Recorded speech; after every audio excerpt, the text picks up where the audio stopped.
Still shaking, I wandered over toward the food tables under one of those big awning tents with no walls. Being around these folks tuckered me out, and my blood sugar was lower than my standards. Racoon Sr. spotted me right off and waved me over. Well, hey there, Pa, how do you like the party so far? I rubbed the back of my neck. Truth be told, it's a little much. Feels like I wandered into somebody else's. Say, did I ever tell you about my chimney business? I opened my mouth, but he was already off to the races. See, the thing about chimney construction is, his voice droned on like a lawnmower stuck in tall grass. I nodded along politely, but my eyes had already drifted to the candle sitting dead center on the table. It was tall, skinny, flame-burning steady, waxed the same strange color as boiled peanut water. It hooked me for some reason, maybe because it was the only thing more interesting than chimneys at the moment. I leaned on the table, pretending to listen, but my gaze stayed on that little lick of fire. The longer I stared, the quieter Racoon Sr. seemed to get, like he was still talking, but farther and farther away. The candle burned lower, lower, then it went out. And everything broke loose. From all around the tent, screams erupted, folks clutching at their faces, bodies coming apart like paper left out in the rain. Naughty dropped her glass, eyes rolling back as her skin blistered and peeled, vanishing into nothing. Father John staggered forward, honking like a goose, feathers bursting out from his shirt before both man and bird melted into a slick puddle into the ground. I stood there frozen, heart pounding, until I realized something.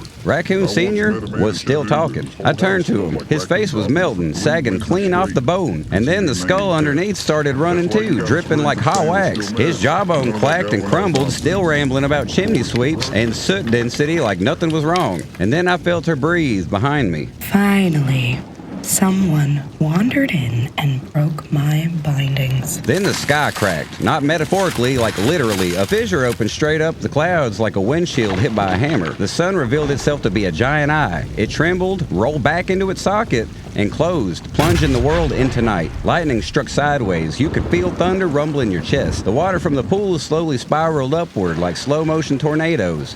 Raccoons melted like candles. One turned into smoke and spelled out, "Oops," before vanishing. I peed a little. Gravy leapt onto Mary's shoulder like he'd been waiting for this moment for centuries. She floated above the chaos, open, toothy smile, eyes rolled white, arms lifted like she was directing a symphony made entirely of screaming. Do y'all ever get tired of not knowing what the hell is going on? Because I sure as hell do. One minute I'm strutting my stuff in a mirror, the next thing I know, raccoons are melting, water's spiraling upward, the sun is an eye.